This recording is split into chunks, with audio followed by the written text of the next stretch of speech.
I have been thinking about how I might go about returning to regular blogging in a way that would be more inclusive rather than exclusive, more proactive rather than reactive. And I've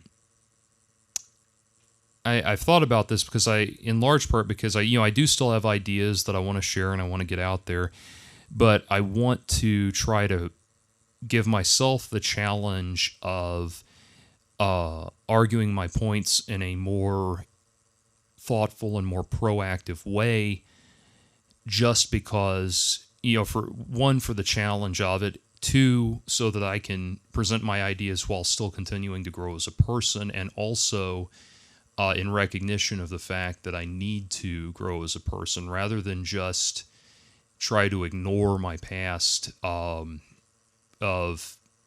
largely immature vlogging, shock jockeying, if you will. I'd like to try to refine my approach and present something that would instead be more akin to a think piece rather than some kind of polemic. And I've got a few topics I want to do in that regard. But knowing that, and getting into that, I want to more directly address a video that was put up recently. And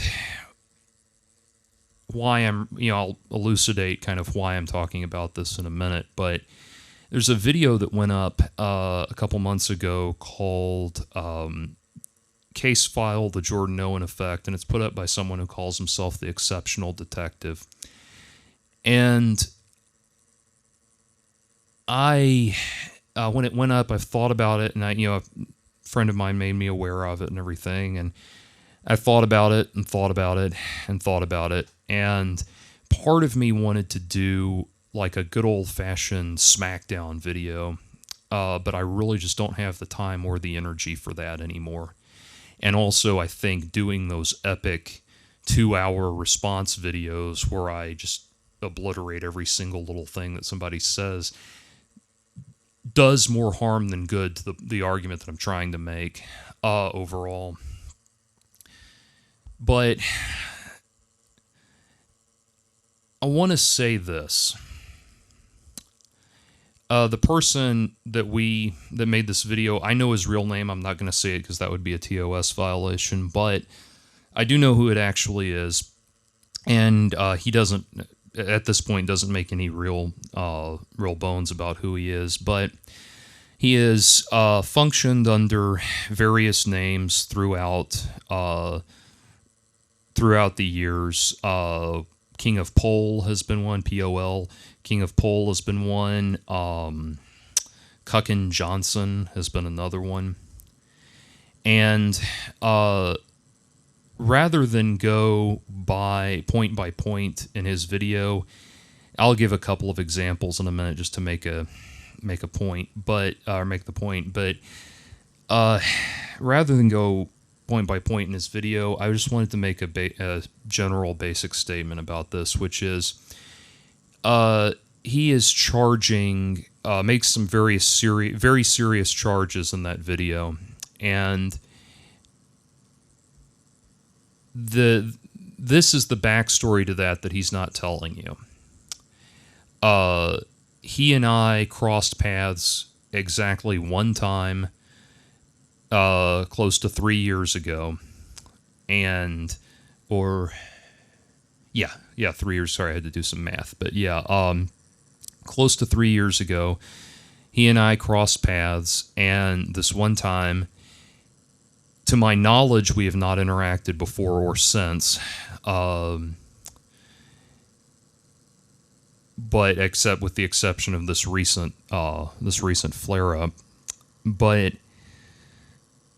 at the time, I had been working on a documentary that I now have no hesitation to admit was a waste of my time and everybody else's. But anyway, at the time I'd been working on this documentary, and I made it available for sale or for rent on Vimeo when it was complete. He announced that he would be streaming my documentary in its entirety, and I informed him that if he did that, I would take legal action against him. This is not, I mean, this is an example, and this is why I had mentioned I would be bringing up why, it's important to me to make this video, and why, and in light of returning to a possible return to blogging and that kind of thing. And this video, this thing is such a perfect example of someone that, as far as I can tell, does not have any identifiable connection to reality. So what happened was, I told him that if he streamed my documentary, I would take legal action. I'd serve a DMCA and take legal action against him. And he did not stream it, to my knowledge, but he has become, I don't like to use this word because it gets tossed around a lot, but the machine gun, nuclear bomb, World War III response that he has enacted over the course of years as a result of this one interaction could only be described as an obsession. But he has convinced himself that there was some great injustice being done because I wouldn't allow him to stream this documentary. So that brings me around to the present day. At the time, he accused me of running a scam because I wasn't allowing him to rip me off. And so and then this has come up, for some reason this has come up again recently. I'm not entirely sure why, but he's brought this up again recently. But very simply, I will put this in the most simple possible terms. Everybody who was a financial backer of that documentary got a free copy. Everyone else has to pay.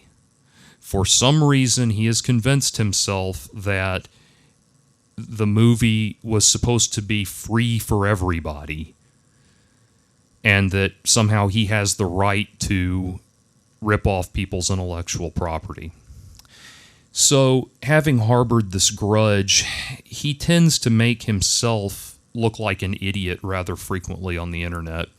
And when he does that, I've been, for the last 3 years now, I've been kind of like his go-to person. It's like he makes an idiot of himself on the internet, and then turns right around and brings me up like I guess he thinks I'm somehow going to look worse by comparison or something, and take the focus off of him.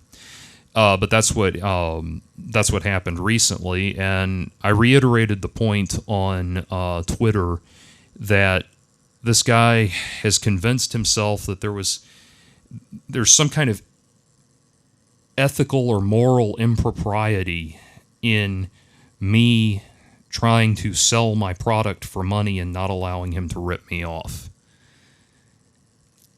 And so that is where we get the basis for all of these claims that he makes in this video. I have not made regular practice of threatening people with lawsuits. At the time, around the time of that documentary's release, 3 people were threatened with legal action. One was this guy, the King of Pole, or whatever, for making this, for attempting to stream my product. One person was a journalist that I have not named. The reason I have not named him is because I threatened him privately with legal action and he backed off, so I have let sleeping dogs lie.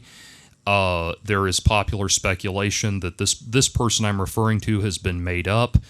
All I can tell you is that is not the case. I have just never said who it is publicly, so and that person has never identified himself publicly. Suffice to say, it's somebody that, if he did out himself, you would be totally unsurprised. And then the third person I took legal action against was a former business associate of mine. That has been it. It has not been some frivolous attempt to block criticism of me or control people's actions, or out of, as has been suggested, out of spite out of spite due to my apparent envy at the masculine grandiosity of these people. None of that. It was simply action that I had to take to try to get some semblance of control back in my life. And that is it. As far as claims he makes, I never threatened Corey Cole with legal action. Corey Cole is a game developer. I never threatened him with legal action. The suggestion of legal action was never even put on the table as regards him. We corresponded privately and buried the hatchet on friendly terms. That was it. He claims that I threatened Roosh V with legal action. I have never threatened Roosh V. Roosh V, if you don't know, is a kind of thought leader within the manosphere, if that makes sense. I guess the best way to put it. I have never threatened Roosh V with legal action, nor to my knowledge have I ever had any reason to. I don't like the man. I think he's absolute trash and absolute scum. I think he is an utterly vile human being, and I've never made any bones about that, but I've never threatened him with legal action. And also, he and I have never interacted with one another directly at all, as was suggested by this video. And there's a lot of these claims made, but it comes back to the reality that for some reason, this guy has harbored this grudge, which, I mean, it stems from that, and as far as I can tell, it stems from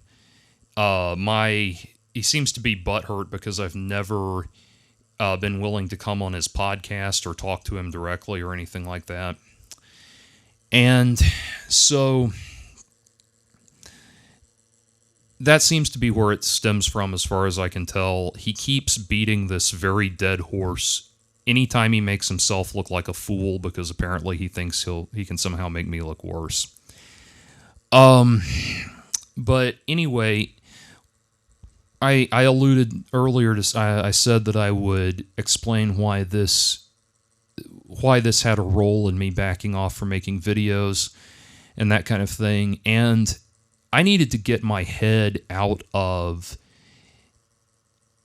making videos and out of the YouTube internet community for a very specific reason. And that reason was that I was surrounded by people who were not in touch with reality. To whatever degree, you know, I am not a psychologist. I can't say what any person, if any person has any particular mental problem or something. I have no idea in that regard. Unless someone has directly stated that they have such issues, I can only speculate.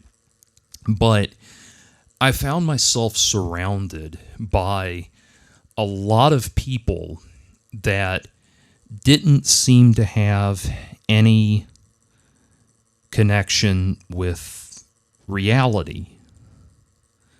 And this is a great example of it.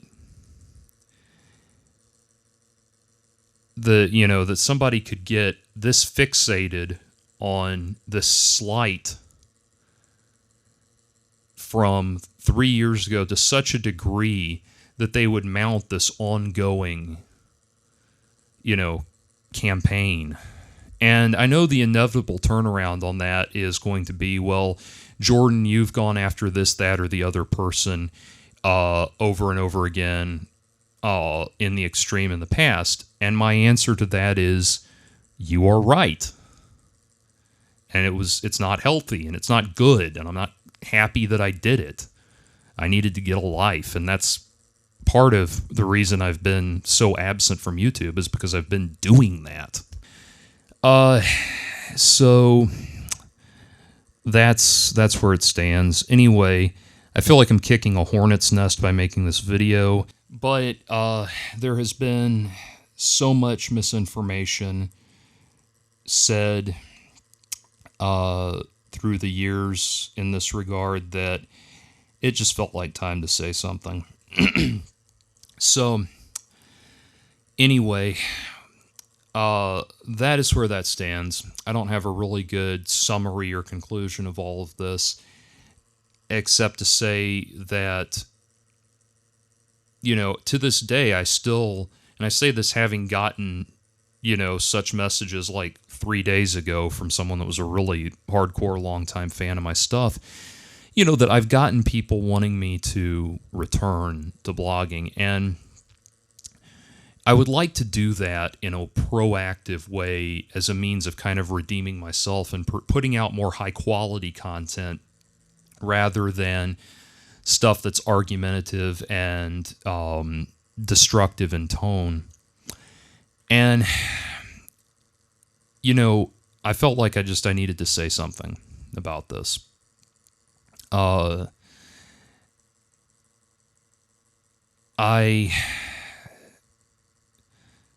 You know, this right here, though, the point I keep trying to make to people, and I say this because I do get people like that guy that reached out to me the other day, and I appreciate it. I appreciate everything you said, dude. You're very complimentary, and you said some things that actually really touched me and really meant a lot to me. But one thing that needed to be said was that I have no desire to return to this kind of madcap insanity, dealing with these Mad Hatter people that are not in touch with reality.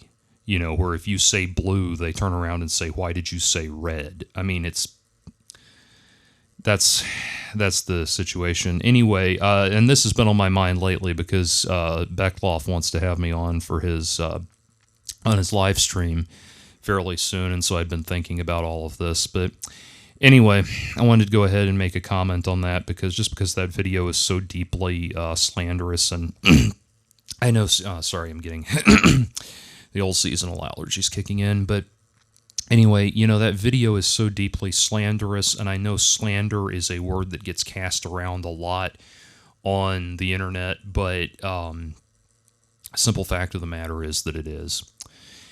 And that's where it stands. But anyway, I hope everyone out there's doing okay. Like I said, I'm going to try to put up some new content in a new, more thoughtful format and try to see if I can start doing something more positive. Take care.